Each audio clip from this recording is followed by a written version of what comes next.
Ал қазір Зейнет KZ жобасы бүгінгі эфирде әріптесім Әйгерім Ердәулет зейнетақы төлемдерінің барлық түріне тоқталмақ. Қайырлы кеш, эфирде Зейнет KZ бағдарламасы, студияда Әйгерім Ердәулет. Бүгінгі хабарымызда біз зейнетақы төлемдерінің барлық түріне тоқталамыз. Зейнетақы мемлекеттік төлеммен азаматтардың қорда жинақтаған сомасына қарай төленетіні белгілі. Негізі 3 түрлі төлем бар. Базалық және ортақ төлемдер. Олар зейнет жасына жеткен азаматтарға бюджеттен беріледі. Үшінші төлем түрі жинақтаушы. Зейнетақы қорына түскен қаражат есебінен үлестіріледі. Енді рет-ретімен түсіндіре кетейін.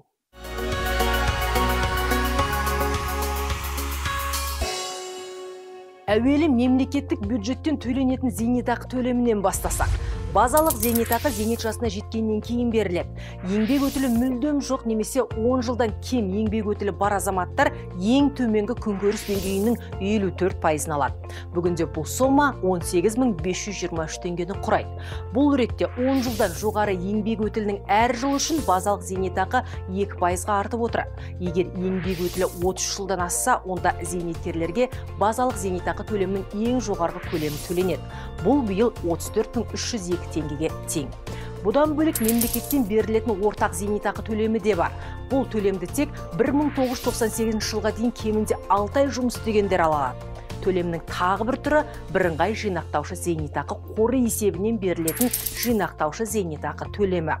Бұл зейнетақы төлемінің мөлшері салымшының зейнетақы қорындағы жеке шотында жинақталған қаржысына тікелей байланысты. Мәселен, қордағы жинаған сомаңыз 6 миллион теңгеделік. Бұл зейнетақы төлемдерінің бекітілген 6,5% коэффициентіне көбейтіледі. Нәтижесінде 390 мың теңге. Бұл көрсеткішті 12 айға бөлгенде зейнетақы қорынан берілетін төлемнің ай сайынғы сомасы шығады. Яғни 32.500 теңге. Бұл төлем жыл сайын тағы 5%-ға артып отырады.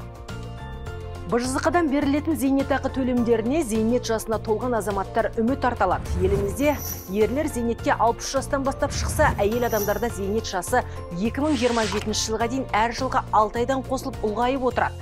Дәл осы кезеңде әйелдердің зейнетке шығу жасы 63-ке тең болады. Сондай-ақ бірінші және екінші топ мүгедектігі мерзімсіз уақытқа тағайындалған азаматтар да зейнетақы төлемін алуға құқылы. Бұл туралы толығырақ Теңгетайдан біліп алсақ. Сәлем.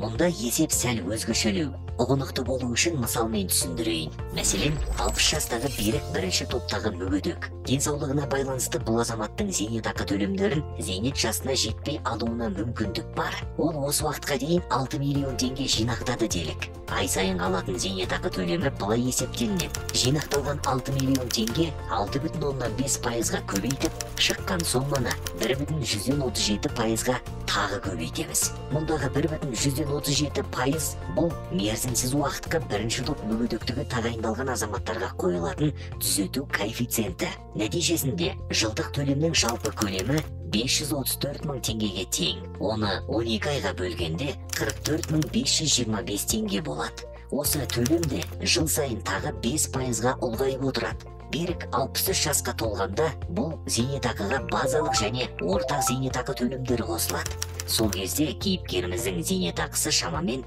100 мың теңгедей болады. Рахмет, Теңгетай. Толықтыра кетейін, мүгедектік тағайындалған адамның жасына сәйкес қолданылатын коэффициент әртүрлі. Толық ақпаратты үкімет бекіткен зейнетақы төлемдерін жүзеге асыру қағидаларындағы зейнетақы төлемдерінің мөлшерін есептеуді жүзеге асыру әдістемесінен көруге болады.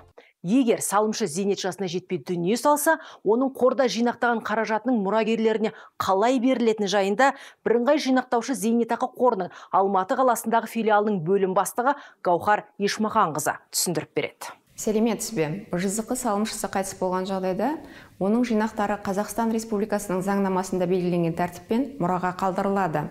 Бұдан басқа, салымшының отбасы мүшелеріне не жерлеуді жүзеге асырған адамға БЖЗК республикалық бюджет туралы заңда тиісті қаржы жылына белгіленген айлық есептік көрсеткіштің 52,4 еселенген мөлшері шегінде, бірақ жеке зейнетақы шотындағы қаражаттан асырмай жерлеуге арналған бір жолғы төлем төлейді. Бірыңғай жинақтаушы зейнетақы қорынан берілетін төлемдерді Қазақстан аумағынан тыс жерлерге тұрақты тұруға көшіп бара жатқан азаматтар да ала алады. Ең маңыздысы, қолданыстағы заңнамада қордағы зейнетақы жинақтарымыз оны алатын сәттегі инфляция деңгейден төмен болса, республикалық бюджет есебінен төленетін мемлекет кепілдігі қарастырылған. Бүгінгі айтпағым осы. Келесі эфирде дидарласқанша сау болыңыздар.